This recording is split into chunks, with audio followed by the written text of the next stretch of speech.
Hello, everybody, and thank you for joining me for this presentation. I see some names on the screen, people who have already are familiar with my research, and also just want to acknowledge Michael Gardner, who lent me his archive of his time on the ministerial task team, the Formink archive, which was incredibly helpful for my PhD, so thank you.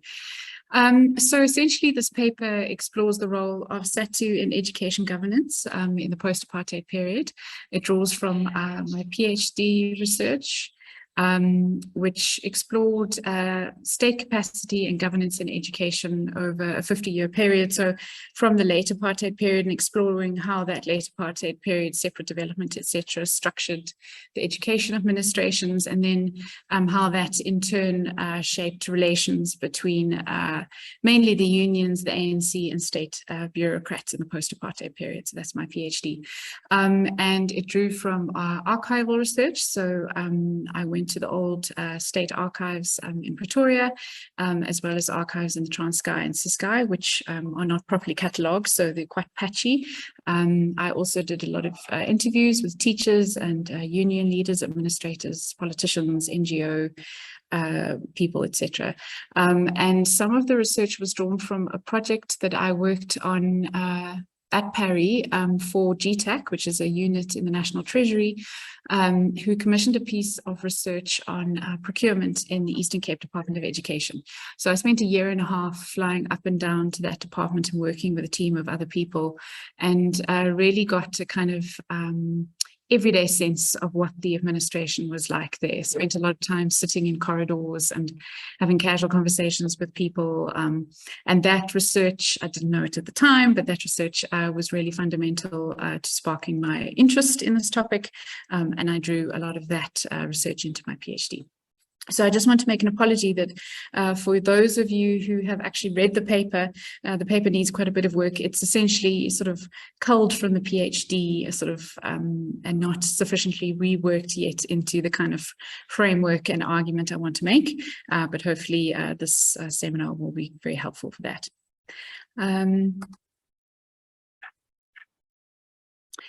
Okay, so essentially my argument is that SADTU is best understood through a kind of dual framing, or kind of two lenses, both in understanding the role it has come to play in sort of patronage networks around the state in education, but it still plays a role in what I've called contentious politics. Its role as a union and as an organization mobilizing for workers' rights is still important, but this only provides us with part of the story, and that often this kind of dual role can be seen right down to the local level, where a particular instance of labor protest in the administration, so for example, it could be against a group of managers in a school, or managers in a local district office, or in the provincial administration, can incorporate both these kind of dual motives of raising legitimate grievance against the way in which the administration is treating teachers, but also can sometimes play a role in mobilizing around access to state resources, particularly posts in the bureaucracy or in schools, and kind of shoring up the power of local actors in those sort of local networks. And that kind of close intertwining of labor protest with this other sort of role creates an enormous complexity and instability in education, which has major impacts on schools.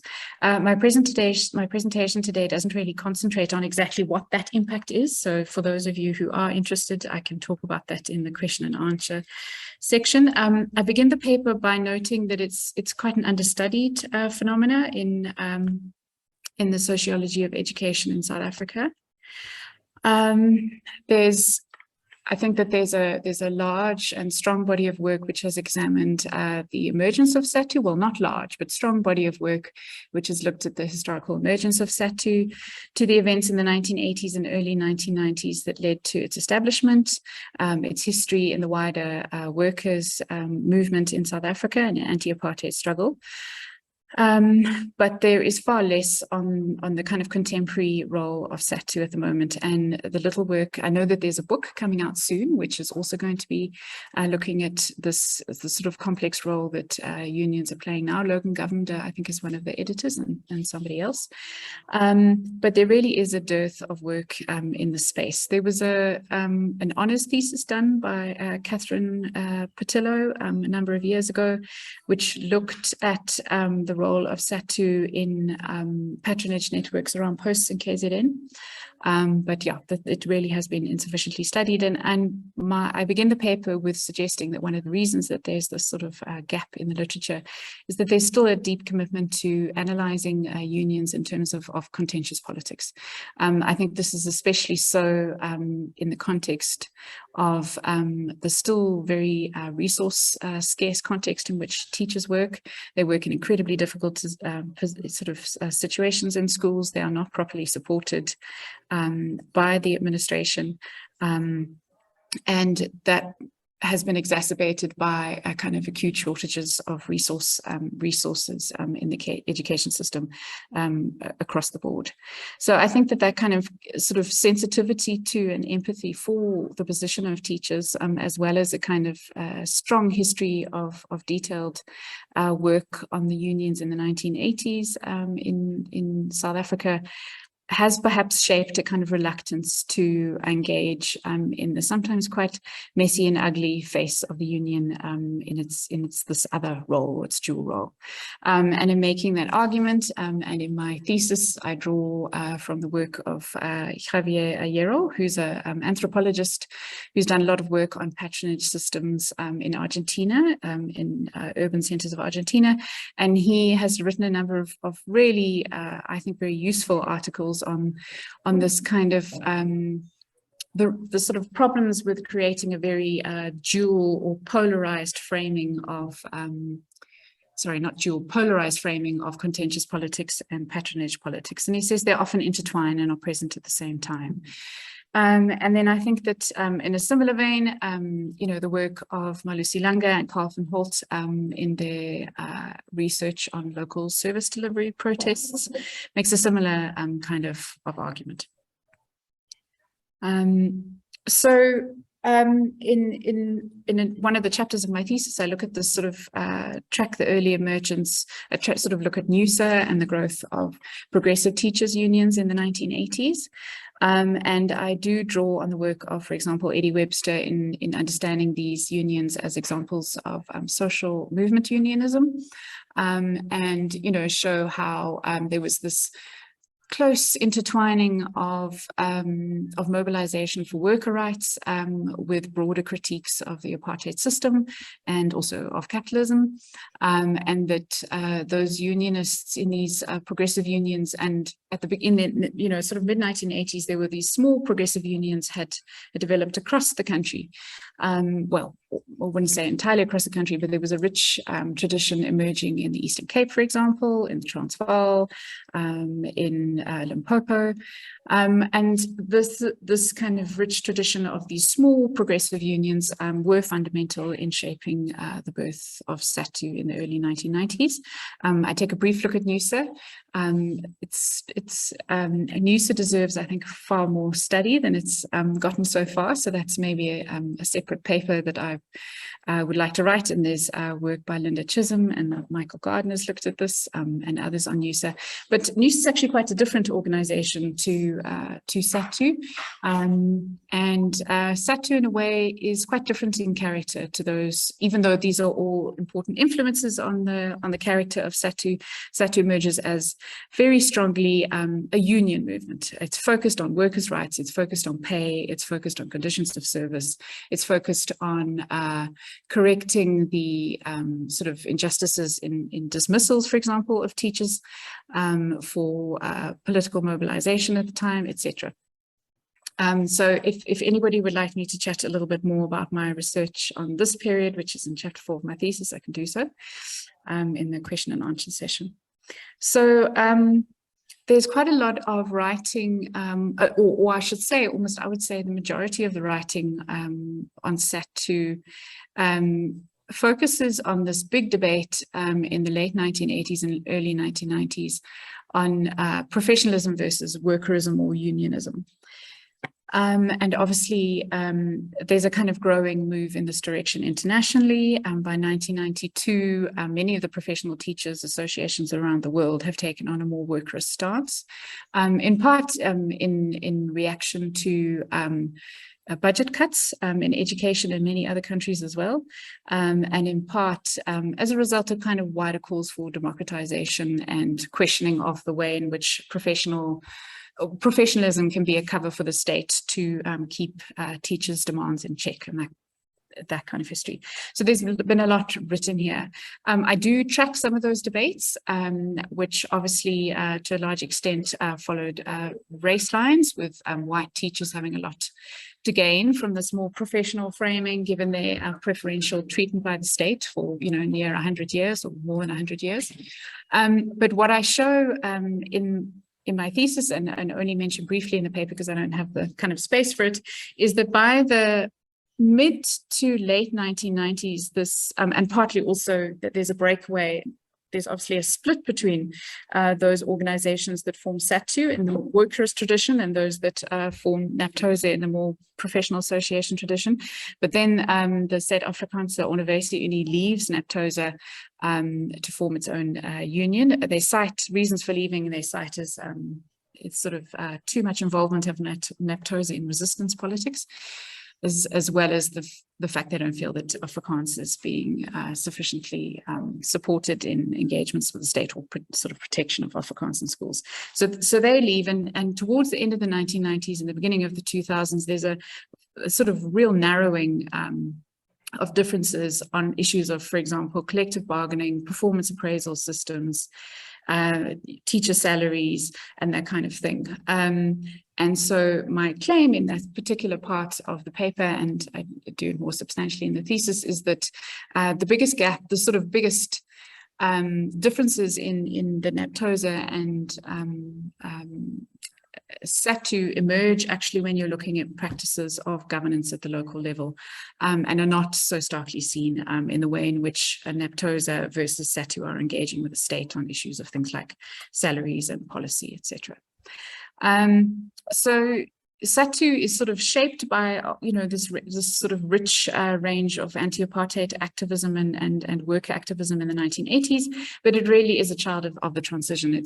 It's formed in October 1990, and it's formed at a time when the apartheid state is really in disarray. I also track what that meant at the local level in the DET schools. By that stage, a lot of the local school inspectors and the administrators in local offices in the DET, the character of those inspectors had changed, and a lot of the sort of partly as a means to reduce critique of the post-apartheid education system, the apartheid reformers had started incorporating Black inspectors into the administration far more rapidly. And by the early 1990s, a lot of the local officers who are negotiating with unionists are from the same community as those schools or those union leaders who are, for example, raising a concern about the way in which a particular teacher had been dismissed or whatever.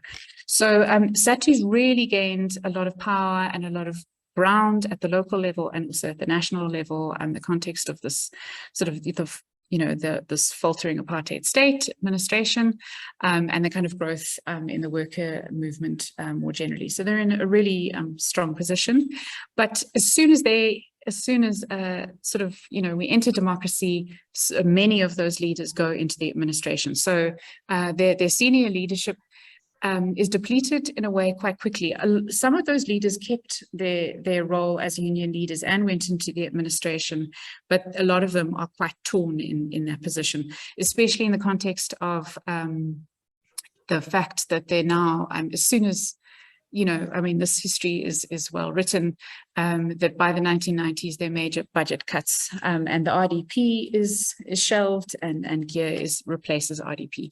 And that causes a lot of tension in SADTU, in that it is a close alliance partner. It's got its own leaders in the state administration, but out of the state administration, this causes a lot of tension within its own ranks, and sort of ambiguity about what SADTU's role is in relation to the ANC and the state administration in an education transformation agenda. So whilst the stage is kind of set in theory for this kind of corporatist alliance for transformation in education, what actually happens looks slightly different. At this stage, sort of in the mid-1990s, you had both the RDP and particular policy laid out for education, but it wasn't very detailed. And the sort of precise mechanisms of how to see and support that transformation are not sort of clearly laid out. And very quickly, state administrators are preoccupied with the fact that they don't have the budget that they thought they would have for education transformation. Teacher salaries have been increased substantially to bring Black teacher salaries in line with white teacher salaries.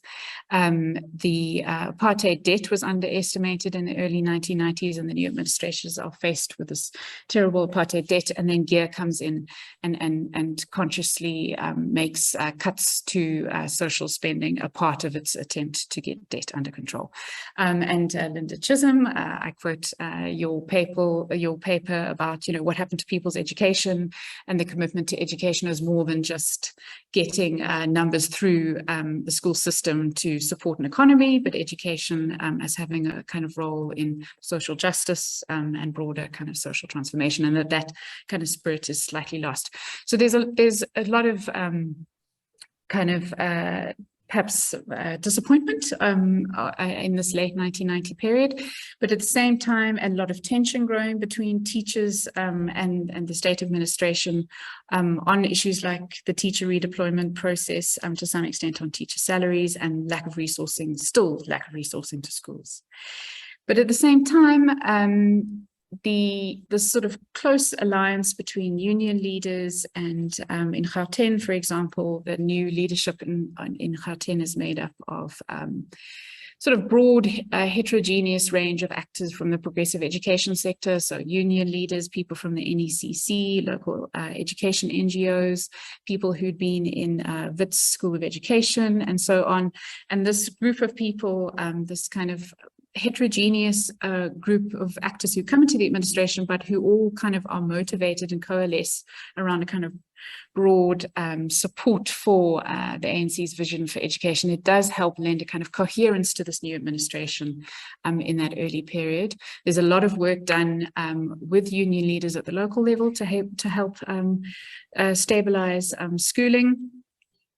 Schools are still very much in disarray in the late 1990s. There's a lot of, for example, in Gauteng, there's sort of still large in-migration to the province. Schools are incredibly full. New schools are having to be established incredibly quickly.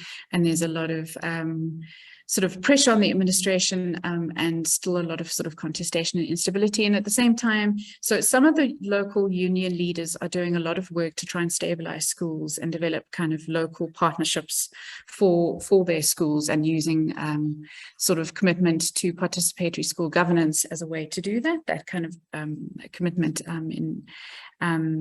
to participatory government was an important part of SADTU's initial kind of vision for education. But at the same time, you've got, as some of the older, when I say old, they've only been in SADTU for a few years, but older union leaders are moving into the administration. There's a younger crop of union leaders who are also jostling for power in the union and wanting to assert power upwards and authority against that class of union bureaucrats. And they sort of do that by sort of staging labor protest at local labor offices and in schools to kind of sort of shore up that power. Soweto is a particularly sort of tension-fueled area in this regard, and I dedicate some sections of my thesis to looking in more detail at the Soweto case. So, but because of the sort of work of this activist activist bureaucrat leadership and some very committed union leaders, there is a lot of work done to stabilize schools. And then, of course, there's the first set of democratic elections for school governing bodies in 1997. And Brown-Fleisch feels that that was also really important to sort of stabilizing schools. And then there's this excellent report by Crane Sordian, a task team, I think it was, or was it a ministerial commission, I can't remember, set up to look at early school governance. But fairly soon after this, there is also a change in the way in which teachers are appointed. In the apartheid system was far more centralized, the system sort of was run by the bureaucracy and very open to the favoritism, and also obviously the teacher appointment process was used as to keep political check on protest against the system. So any teacher found to be raising questions about the apartheid system would obviously have their promotion blocked. So in an attempt to open and make that process more transparent, and in the more decentralized model of education now being used in the system in South Africa, appointment processes are given to school governing bodies. And then what I do is I trace how that leads in the broader context of changes at the macro level in the union and its relationship to the state. It leads to a lot of contestation at school level around posts. And so this is something that Salim Valley actually picks up in the early 2000s in a piece of research he's doing. He says that sort of tensions over who gets to be promoted emerges as a major point of conversation for teachers in the early 2000s already. And then I trace in one of the chapters of my thesis how that works and how sort of tensions around the appointment process develops to create a kind of new phase of instability in governance in some schools. And then I also look at how in some cases what has happened is that local syndicates of mainly SADTU leaders, not officially and not officially in any way condoned by the union, but nevertheless constituted by local SADTU unionists, organize around access to posts by trying to influence SGBs and by using local labor protest against a particular school leader they don't like to sort of, for example, force that principal out and then replace that principal with somebody favorable to their syndicate. This Patillo, that honours thesis by Patillo found very similar things happening in KwaZulu-Natal, and Forming report covers some of it. And then there's also the City Press news coverage, which was actually, that City Press news coverage was the reason that the minister set up the Forming task team. Michael Gardner did many interviews with district officials for the Forming report, and I had some really interesting conversations with him about this. I mean, essentially, these syndicates operate quite unevenly. They can be in one district and not in another. They can be successful sometimes in mobilizing for posts and not at other times. So it's very uneven and fragmented. So this is not a kind of top-down sort of systems-wide system of organization around patronage, but far more fragmented, localized, but it does connect to national level patronage politics in the union and the ANC, but I don't think I'll have time to go through precisely how that works.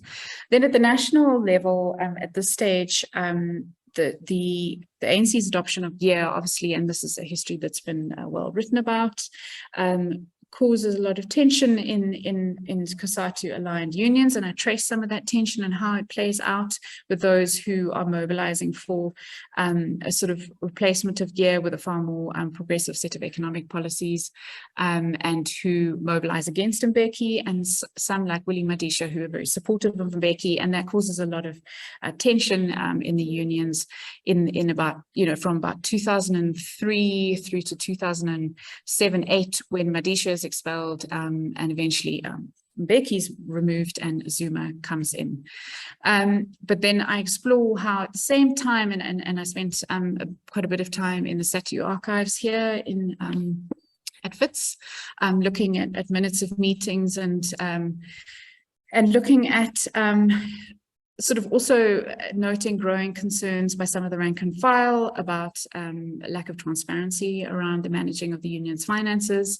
And so what happens is that at this stage, these kind of ideological fault lines and kind of more material, factional fault lines organized around trying to gain access to and some of the resources of the union, they kind of intertwine.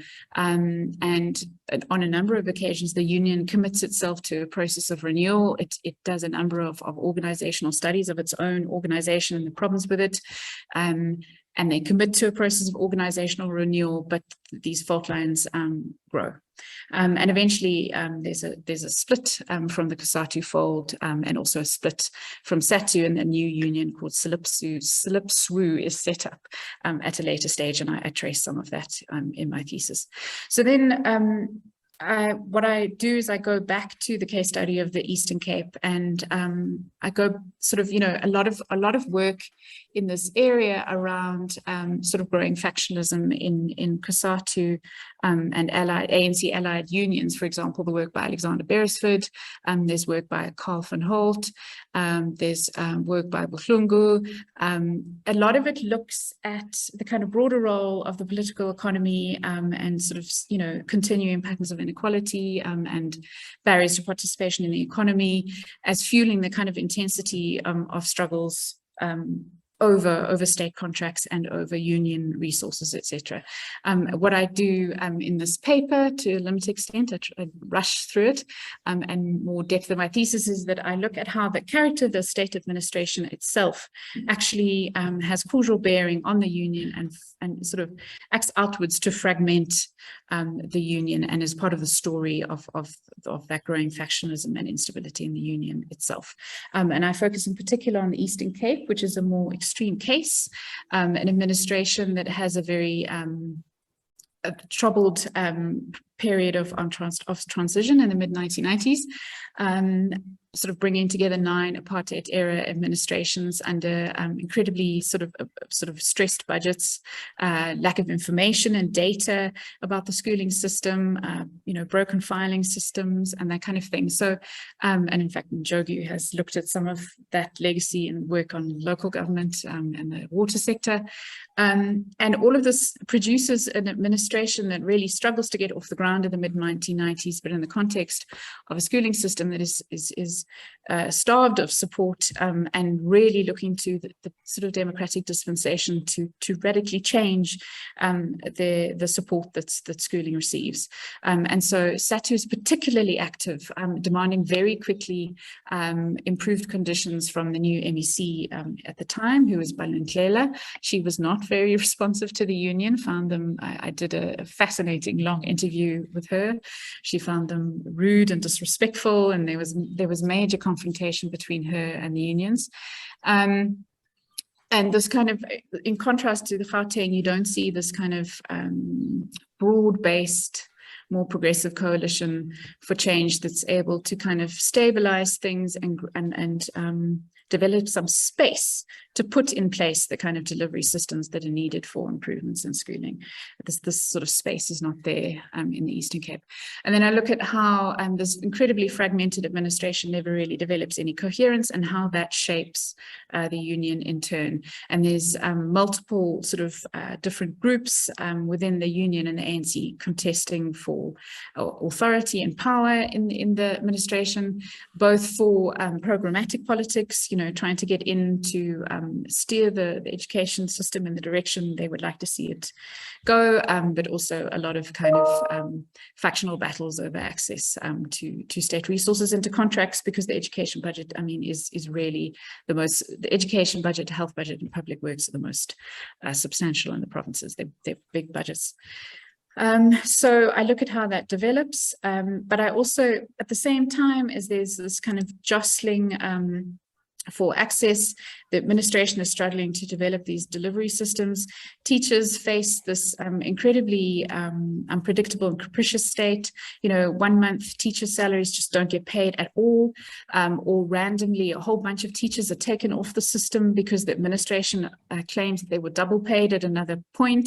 So you know, and records are not kept properly in their department, but there's also a lot of legal activity happening to take records off the system or to mess with the records so that some teachers could get double paid or that ghost teachers got paid. So sort of essentially from the perspective of a teacher on the ground, this is an administration that is incoherent, that doesn't deliver on even basic promises, like just simply getting your salary to you on time. And so there's enormous grounds for grievance and for labor protest at the district office, at the provincial administration. But at the same time, and I don't really have the time to do it now, I look at a number of case studies of how this actually plays out. And you see this dual role of labor mobilization at a district office or the provincial office, or even at a school level against management, where there's both a motive to sort of mobilize to express grievance about their treatment by the state administration, but also a particular group using that mobilization to shore up their own power against another faction that they feel has too much power and control over posts and who gets jobs or access to procurement budget. And so there's this constant and close intertwining both of contentious politics and patronage politics, which produces both a very unstable environment, but an environment that's incredibly difficult to untangle. So, and therefore for people to develop a sort of coalition around what kinds of things could be done to improve the system. And I saw that firsthand when I was down there in 2014 and 15. So I'm going to end there. Thank you. Thank you, Sarah, for that interesting overview of your paper. So now we'll move on to the second part of our seminar. We'll allow the audience to engage with our speaker. If you have any questions or comments, please raise your hand, or you can use the chat box to type in any questions or comments. Can I please ask the audience, when you do speak, can you just briefly introduce yourself? I see one hand by John. Go ahead.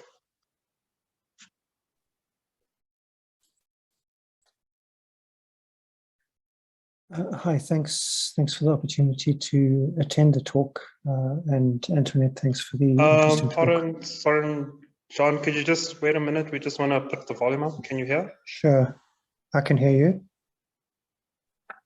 Can you hear me? Not yet. Is the audio not working? Hi, sorry, John. Could you just repeat? I'm just checking if the audio is working. Yes, it's coming through that computer. Yes. I see. So there's multiple people in the same room with computers open to the same thing. That's, yeah, somebody has to turn off the microphone to stop the feedback. So this is very interesting for me to listen to. I'll tell you why. So my previous background was in the ministry at DBE, 2013 to 2018. And we are quite often had to engage SADTU and ran into quite a number of problems around, for example, ANNAs, where they fought tooth and nail to get rid of ANNA. So that is the one issue that interested me here. And the other issue was my current role, which is in the Zondo Commission, which is wrapping up. So interesting to see how the patriarchy, not the patriarchy, the patronage, something with the father in it, patronage network works in terms of who bribes who, how does it work, what is the rationale behind it, is it just greed, etc. So all of those things are very interesting for me to hear about, and quite frankly, I'd really like to have that discussion offline in more detail to understand it better, because of the sort of political work I'm involved in at the moment, where I'm trying to figure out exactly this issue, is how this sort of patronage is destroying the country, and what can we do about it without it looking like some weird neocolonialism or neoliberalism which we're trying to impose. Yeah, that's all I wanted to comment on. So thanks for a very interesting presentation.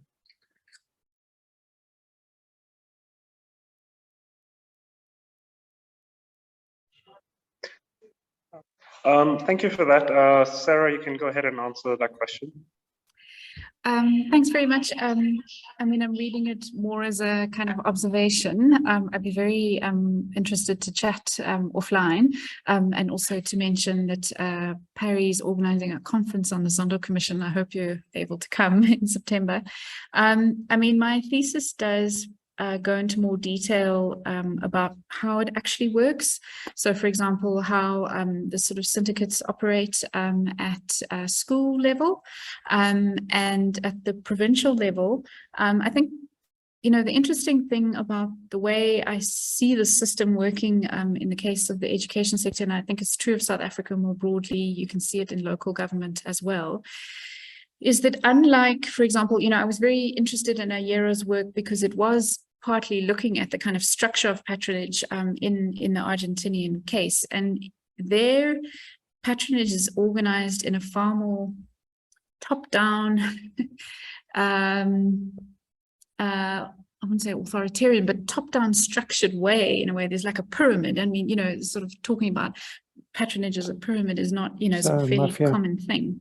And so there's sort of mafia bosses at the top, and it filters all the way down to people at the bottom who benefit from patronage, but also provide a sort of constituency for the mafia boss, you know, in, for example, his bid to be in, you know, City Hall or whatever. You know, there's a, but in South Africa, and certainly in the education system, it's so fragmented and it's so uneven. And I think that character and how different that looks to the system in other countries, I think is something that we haven't sufficiently explored and would have implications, for example, for how a progressive alliance of people, organizations, civil society organizations would want to respond to the findings of the Zondo Commission. Because if you look at the Zondo Commission and the sort of work on Zuma and the Guptas, it makes it look as if it was this very neatly, tightly organized system that, you know, just captured the state. But I think the really, the system is far more fractured and fragmented, and certainly at the local level. So what's happening in local government and municipalities and what's happening in the education sector have a lot of parallels, I think. What that means then is that it's uneven, and that there are also lots of spaces in schools where a different kind of politics is in operation, where there are developmentally focused groups and coalitions, where you can step out of the system, where you're not necessarily impacted by the sort of pernicious effects of these local syndicates. And in a way, maybe that's hopeful. I don't know, that kind of fragmented nature of that system. Yeah, that there's space for us to maybe return to a kind of some of the vision of the 1980s and sort of participatory governance in schools, and really work with that as a kind of response to this politics. Thanks very much. Thank you for that, Sarah. Yeah. I see a hand by Mike Canyon. Mike Canyon, you can go ahead. Thank you, Nathan. Thank you, Sarah. I'm down in East London. I was fortunate to work on another GTAC project looking at school rationalisation across the Eastern Cape for most of 2017 to 2019. And I think that, in contrast to Gauteng, I think I worked Ponderland basically, the easternmost part of the province. And essentially, what you have is 12 very, very different districts across the province. So very different relationships in each of those districts, depending on personalities to a large extent, but generally are very, very similar problems. So yes, the patronage, the nepotism, the career pathing takes slightly different forms, okay, just from district to district, but generally the effect on education is disastrous across the board. The appointment by SGBs, for example, I mean, you'll have SGBs where chairs of SGBs are functionally illiterate, and you know, it's very easy for anyone to become manipulated, and a couple of sheep, and I get the job of principal in the back end of Flagstaff, etc. So, you know, that would happen in a different kind of way in an urban environment. But the biggest problem that we have really is that here is that we've got 5,500 schools when we can't manage 2,000 schools, and never mind the inequities beyond between that. If one did narrow the schools down to a more manageable and more functional schools, because probably half of our schools are actually dysfunctional from an educational point of view, we then might have the more centralized tendencies that you talk about in Gauteng developing. Yeah, thank you. Thank you for that. I don't see any other hands, so Sarah, you can go ahead and respond to that. Thanks very much. A colleague of mine also worked on a GTAC project on rationalization. I don't know whether maybe you worked with her. And in fact, I've got a little section in my thesis that draws from a project on rationalization in the Eastern Cape. I mean, so first of all, yes, I also found enormous differences between the districts, but on average, the effects are quite pernicious. I think that some of the problems in the rationalization process, or the difficulties the administration has had, like project after project after project to get that rationalization working, although I understand it is working better now, is shaped by this fractured governance environment, so that sort of a decision, can't be sort of pulled through and implemented, and a clear kind of community engagement or response developed, because it's happening. The administration, the district level administration, has incredibly weak or poor relationships with the head administration, etc. So I mean, I think the rationalization problems with the rationalization process can be analyzed in terms of this as well, very much so. I think that and also looking at the way in which the district officers are often treated by head administration, and very poorly, I think. The more the system has become difficult to manage and affected by this kind of politics, the more there's a desire to kind of centralize and to control things from the center. But A, I don't think it's working, and B, I am wary that we lose some of the spirit of that kind of participatory and democratic governance, and seeing parents as central parts of the education transformation agenda. I was just looking at this bill that's come, to Parliament, and sort of there's a desire to just centralize appointment processes. So we throw the baby out with the bathwater in order to try and fix this difficult situation. So yeah, I don't know whether I've really answered your question, but I think rationalization is shaped by this politics as well. Yeah. Thank you for that. So I see two hands. Maybe John, you can go first, and then, okay, it's only one hand. John, you can go ahead. All right, thanks again for the opportunity. Just a small comment on centralization versus decentralization. So speaking from, and I'm going to say this, I'm putting a big disclaimer here, I'm no longer employed by the department because I moved on. So I'm not giving the official department position here. So I'm just making that very clear. But when I was in the department, what I did observe was that due to Chapter 14 of the Constitution, the provinces, because we dealt primarily with provinces, not districts, the provinces were incredibly defiant. It doesn't matter what you wanted to do, they would always object, they'd always drag their feet, they'd always come up with some reason why they couldn't do it. It was really, really tough to even persuade province to comply. And they would always pull but we've got independence in terms of the Constitution card. And I'll be blunt, KZN was the worst of the lot. They were really difficult to get them to listen to anything. And the question is, if you see an attempt to centralize coming from DBE, I'm not surprised. I'm really not surprised, because we throw, I think, 50 billion per annum at KZN alone, and we don't see results. They're amongst the worst learners. If you look at I think it's the IQMS system of DBE to track teacher quality. According to IQMS, the best teachers are Limpopo and Eastern Cape. Now, you and I know that that's not true, right? Because we see the matric results. But they're gaming the system, right? So now you've got a choice. Do you let them carry on gaming the system, or do you centralize, or what do you do? So this is why I think this is such an interesting conversation, because you don't want to go Stalin on these guys, but you're seeing what's happening and you don't know what else to do, right? So really something to think about.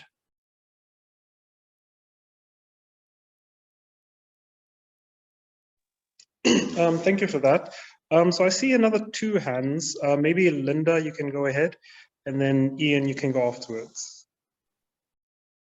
Okay, thanks. I mean, that looks like a really comprehensive and a valuable and a thorough study, and I really look forward to reading it.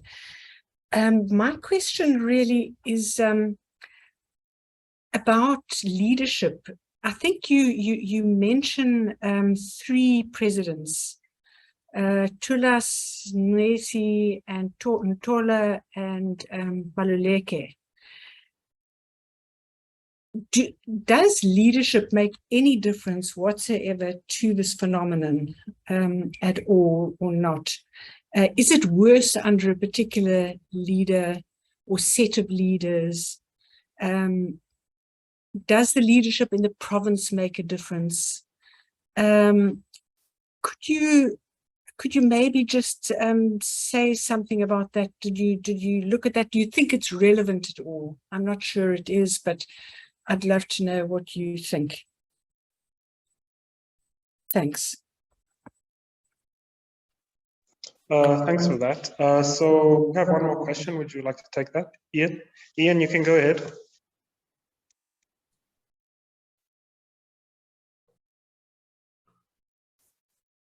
Hi, can you hear me, people? Yes, we can hear you. Go ahead. Okay. Antoinette, thank you for this. This is fascinating for me. I've got a very particular kind of history in relation to a lot of the issues that you're talking about, which is that I was very heavily involved as the General Secretary of NUSA for about 6 years prior to the formation of SADTU, and was part of the process of setting up SADTU at that time. And then after that, I was the district director for about half of Soweto in the first 4 years or so of the Gauteng Education Department, in which I encountered SADTU as an activist organization within the district that I was responsible for. So I'm fascinated by the issues that you raise. What I'd just like to say is that I think I haven't read all of your documents thoroughly, so I might be making a mistake here. But on the strength of what you said now in your presentation, I think there might be a problem in the way that you're operating with the notion of workerism, leading to trade unionism. Because leading up to and after the formation of SADTU and SADTU's quite difficult alliances with other progressive teachers' organizations at the time, the distinction between workerism and populism, if you like, was one within which NUSA as an emerging union, and I'm putting that in inverted commas, was one that took the populist position in the debates up to that point in time. And you'll remember, I think, the debates about workerism and populism around the formation of COSATU out of, what was it, FOSATU in the mid-1980s. So what I'm trying to say is that I think that NUSA was working with a kind of populist unionism, if you like, very opposed to the workerist positions of the 1980s in regard to trade unionism. And I'd like to suggest that as you continue work in this regard, that you might want to look at how that populist unionism might lie at the root of some of the kind of patronage and difficult kind of politics around SADTU subsequently that you might want to analyze. So I just think that those two distinctions between workerism and populism in the 1980s around trade unionism more generally, and then between professionalism and unionism at the time of the formation of SADTU in relation to organizations like NAPTOSA, for example, it's a different kind of concern and it's a different kind of distinction. And so what I'm really saying is don't map those two concepts of workerism onto each other in a straightforward way. Yeah, but thank you. It's obviously fascinating for me in terms of just thinking about history, and thank you for the contribution you're making. I really think this is important research work. And I'm sure Linda has mentioned the fact that quite recently we've now put together a much more comprehensive archive of the history of NUSA over the 1980s, which might be available for us, well, will be available for researchers in future. So again, thank you. Thank you for all those questions. Sarah, you can go ahead and answer those questions. Thank you. I'm going to take the order backwards. So Ian Moll to Linda to John. So I was quite nervous when I logged in and saw all the names of people who were so fundamentally involved in this history. So first of all, thank you. You're correct, and I don't understand some of the subtleties of that, but my sense is that NUSA was very different, and some of its own preoccupations were very different to those that emerged in the debates in SADTU in the early 1990s. So I would be really interested in having a conversation with you about it, and I would love to do a more thoroughgoing sort of look at NUSA's history. I didn't realize there was a sort of new archive or kind of papers added to the archive. So that's really fascinating. I mean, I found, yeah, I have a sort of deep empathy with the NUSA period and the people who were involved in NUSA.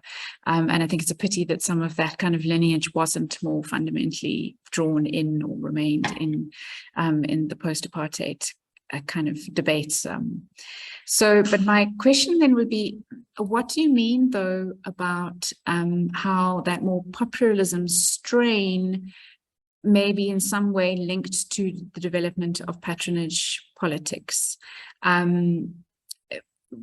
Because of its relationship to, yeah, what is it that you see as that possible causal consequence? I wasn't quite sure what you meant there. Can I put it straight back to you so I understand better? Okay, look, I'm not sure that I understand properly. It's just something that occurred to me as you were speaking, and also based on work that my colleague Sipiwe has been doing at the Wits School of Education about SADTU in Natal, in KwaZulu-Natal. But I suppose what I'm trying to say is something like that.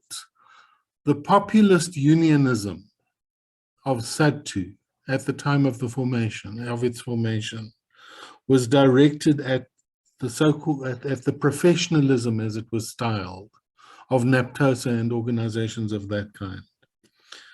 And I think it needs to be read at one level as an attempt to assert the authority of an organization like NUSA in COSATU, but not as a union, as a member of the broad political alliance that was emerging, that was at work at the time. So I think there's a kind of a political analysis that explains why it is that NUSA activists at that point styled themselves as unionists, which didn't have much to do with the desire to wanting to be a trade union as such, but had a lot to do with trying to insert themselves in a particular kind of political space within the broad alliance of COSATU, ANC, etc., etc. Okay, and it's really just a thought, you know. I'm not thinking rigorously and analytically about it now. I mean, it's always been a tension for me, certainly at the time of the 1980s, between the fact that on the one hand, I was an academic trying to think analytically, and on the other hand, I was trying to be an activist. And the stuff that I wrote about NUSA was written more as an activist than as an academic. And for me, that's quite schizophrenic, actually, has always been, but yeah. I don't know if that's a useful answer to No, I'd love to chat to you further. That was my thought, yeah. I think Michael and also Linda might also have useful thoughts on this kind of issue, because of course they so then to Linda's question, Linda, it's a really good question. And obviously I had that perennial, you know, like thing in my head about agency versus structure. The thesis possibly overplays structure. I don't know, maybe. but partly kind of consciously, because I was trying to show that the kind of these big and long histories of the structure of the state, especially as shaped by apartheid, you know, had bearing on the union and the limits to education transformation in a way that was just simply almost impossible to predict in the 1990s. So I probably overplayed the structure part and less the agency. My sense is that I don't see huge differences in leadership at the national level, because I do think this kind of politics has been kind of over-determining. But I think it can matter more locally, partly because, as I say, I think this is not like a overarching system, but a more fragmented one. So I think that leadership can matter in both SADTU and definitely in district offices and in schools can matter a lot. At the national level, I'm not seeing a major difference. I mean, you could ask the same question of the ANC, right, at the moment.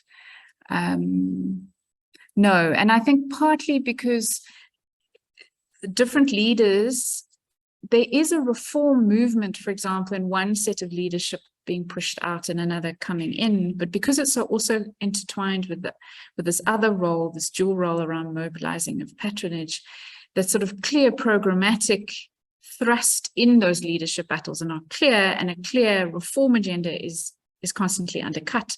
So even if a leader does come in with a clear ambition for something different, they've got a really hard task to pull together a broad range of people to institute change. I don't know whether that makes any sense. But I think it matters, but more so at the local level than it does at the national level. It's a really good question. And then John, your comment about the desire to centralize. No, I totally understand. I was actually referring more to the way that the provincial head offices engage with district offices and with schools. Then I was thinking about the national versus the provincial situation. I also think that more workable relationship between national DBE and provincial is shaped by alliance politics as well, and the stuff that's going on in the ANC in KZN, which is kind of wild. Yeah, but I totally understand the impulse. Yeah.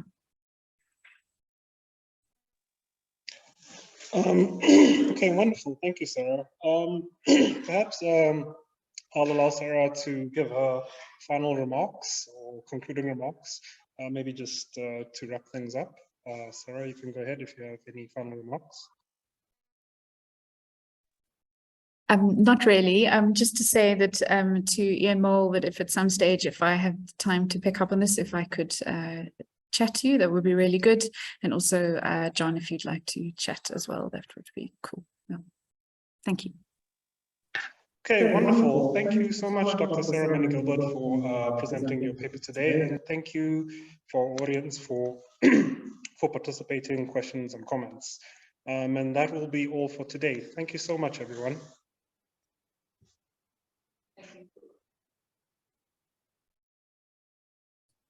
Thank you.